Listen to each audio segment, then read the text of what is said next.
धन्यवाद धन्यवाद। ला एक आसन बिछाओ, बैठा दो, आओ बच्चा बैठो। आओ कैसे हो आप? बैठ जाओ, आसन में बैठ जाओ। इनको चुनरी पहनाओ, इनको दुपट्टा लाओ, इनको भी दुपट्टा लाओ। पूज्य गुरुदेव भगवान, अभी भगवान श्रीमन नारायण की प्राण प्रतिष्ठा हो रही है 7 से 10 फरवरी। अच्छा, गौरी गोपाल में।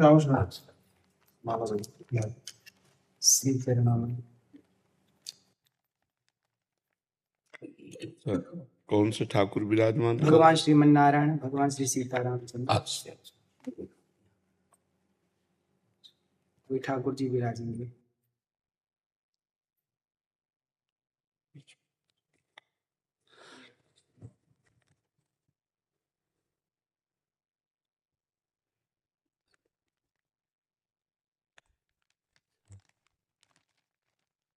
ये हमारे लिए लाया? जी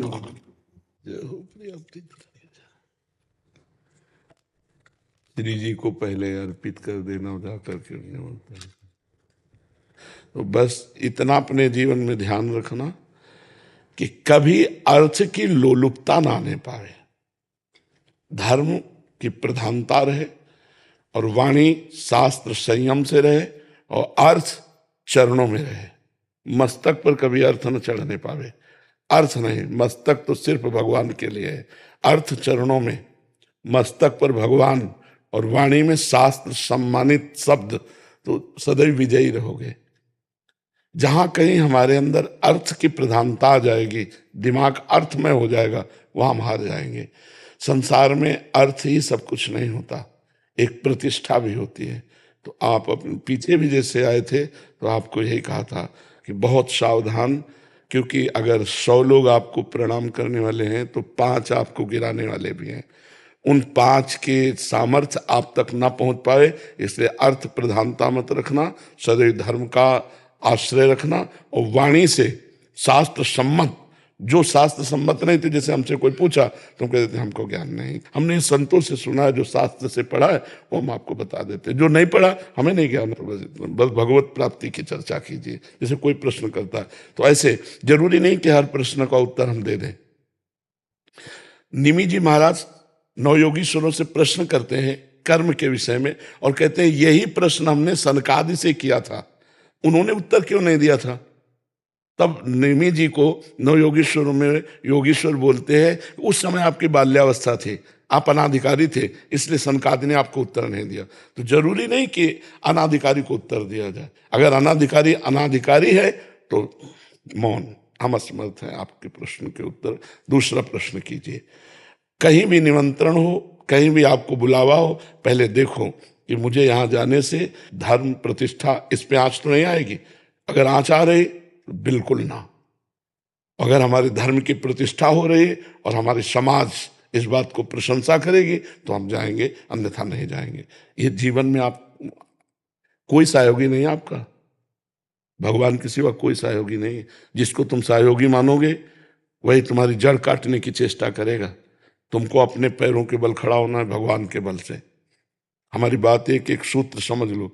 प्रश्न का उत्तर वही दो, अधिकार के अनुसार, जानकारी के अनुसार। वो अधिकारी होना चाहिए, आपको जानकारी होनी चाहिए। आप वहीं जाइए जहां आपकी प्रतिष्ठा, आपके धर्म की प्रतिष्ठा में आंच ना आवे। अर्थ उतना भावना कीजिए जितने से सेवा सामग्री सब सुरक्षित चलती रहे, वो भगवान देते रहते हैं। उसके लिए ऐसे करने की जरूरत नहीं।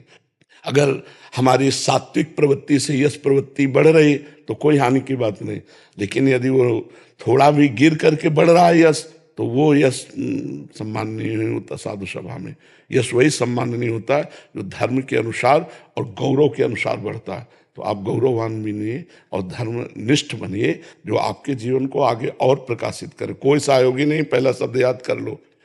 जिसे तुम सहयोगी समझ रहे हो वही तुम्हें नीचा दिखाने की कोशिश करेगा।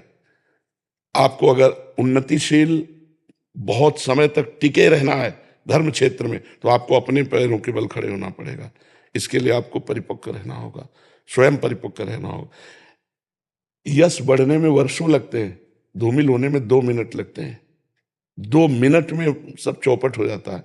इसलिए जो भगवान ने आपको दिया है यश जो भगवान ने आपको पवित्रता दी उसका निर्वाह आप कीजिए, संयम से स्वयं रहिए। कहीं भी कभी भी जो भगवान ने अर्धांग में विराजमान कर दिया इसके सिवा कभी दृष्टि नहीं डालनी, नजर नीची करके बात करो, उत्तर दिया, खत्म खेल। कभी किसी से किसी तरह का लगाव ना होने पाए तो कभी जीवन में तुम्हें कोई गिरा नहीं सकता। यही होते हैं कंचन कामिनी, गिराने वाले। कीर्ति तो हरि के द्वारा दी हुई होती है, वो अपने प्रयास से नहीं आती, हरि के प्रयास से आती है। न कामिनी में कभी आकर्षण हो, न कंचन में कभी आकर्षण हो। कंचन तो अपने आप बरसेगा जब हम धर्म में चल रहे हैं। जैसे समुद्र में बिना बुलाए नदियां अपने आप जा रही, ऐसे धर्मात्मा पुरुष के पास समस्त वैभव अपने आप आ जाता है। खूब आनंदित रहो, प्रसन्न रहो और हमारे सनातन धर्म को आगे बढ़ाओ। जब कभी कोई सत्संग करो उसमें नाम की प्रधानता जरूर करो, क्योंकि कलयुग में केवल नाम के द्वारा कल्याण हो सकता है। शास्त्रीय सिद्धांत भी है, कृतयुगे ध्यायते विष्णु त्रेतायाम जजते मखई द्वापरे परिचर्यायाम कलो तद्धर कीर्तनात्। हरि कीर्तन के सिवा कुछ नहीं है। ना कोई यज्ञ हो सकती है इस समय, अपवित्र घी आ रहा है, अपवित्र धान्य और जौ आदि हो गए, कहाँ से यज्ञ होगा? त्रिकाल संध्या करने वाले कौन है? कोई बिरला ही कोई होंगे जो त्रिकाल संध्या करे। ध्यान, मन इतना चंचल है, ध्यान कैसे लग सकता है?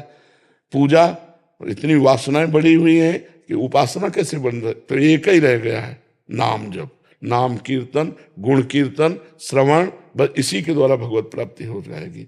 खूब भागवत कथा सुनाओ, खूब भगवान नाम का प्रचार करो, स्वयं नाम जप करो, धर्म से रहो, यही हमारी प्रार्थना। पर जी ऐसे स्थानों में भी जाना पड़ता है जहाँ एकदम विमुख हैं, जो जैसे हाँ, कोई गाँव जब हम कथा के लिए जा रहे हैं तो हम भगवान को श्रोता बना करके बोल रहे हैं, लेकिन हम अर्थ की किसी प्रधान स्थिति पे ऐसे लोगों के पास नहीं जाते जहां से उपहास हो, बिल्कुल नहीं। बहुत अपने को संभालिए, इससे जो है ना तुम्हारी मर्यादा बढ़ती चली जाएगी और तुम आगे उठते चले जाओ। तुमसे कोई बात पूछे आके उत्तर दे दो, तुमको कहीं जाने की जरूरत नहीं है।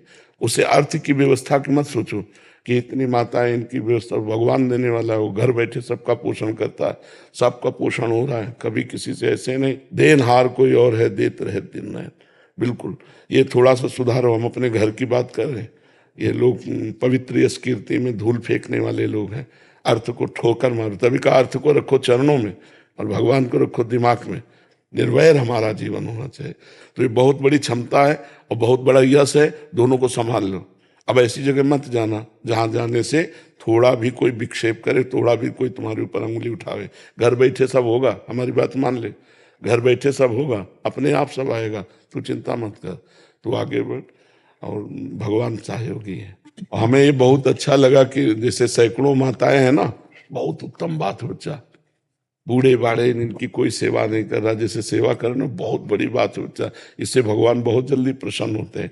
एक तो वयोवृद्ध और एक जिनकी कोई सेवा नहीं कर रहा, उनकी सेवा जो करने का तुम्हें सौभाग्य मिला, बहुत बात है। और भगवान ऐसी जगह अर्थ अपने आप भेजते हैं। तुम चिंता मत करना कि सैकड़ों माताएं, इनका भरण पोषण के लिए हम कहीं जान, ज्यादा परेशान मत हो, अपने आप सारी व्यवस्था होती है। जो धर्म से चलता है, परोपकार करता है, जो भगवान का यश गाता है, अपने आप व्यवस्था होती है। तुम उसकी चिंता मत करना, तुम अपनी निष्ठा पे रहो। और स्वयं संध्या करते हो, गायत्री जप करते हो? हाँ, स्वयं करना, कम से कम 2 बार की संध्या तो करना ही। और कुछ मंत्र गायत्री के जरूर जपना, क्योंकि उसके द्वारा बुद्धि प्रकाशित होती है। शास्त्र सम्मत ज्ञान जो होता है ना, वही लोगों को आकर्षित करता है। तो गायत्री माता भगवान श्री कृष्ण का ही स्वरूप है। तो श्रीमद् भागवत श्री कृष्ण का वांग्मय स्वरूप है। तो गायत्री की कृपा से भागवत में प्रवीणता आएगी। तो दोनों काल सूर्य को अर्घदान करना और गायत्री जप करना और मुद्राओं के द्वारा संध्या को पुष्ट करना। सुमुखम संपुटम च विततम विस्ततम आता है, सुमुखम संपुटम च विततम, ये तो प्रारंभ में सिखाया जाता है। तो गायत्री मुद्रा के साथ गायत्री का जप निश्चित, इससे आप सुरक्षित बने रहेंगे।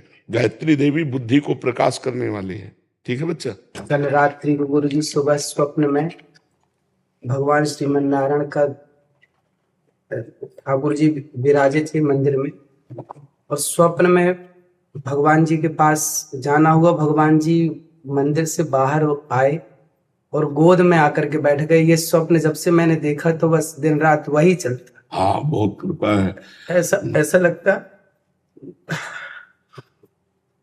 भगवान जी ने कहा कि हमें खीर और कढ़ी खिलाओ। जी। तो ठाकुर जी अभी भगवान जी विराजेंगे ना, जी।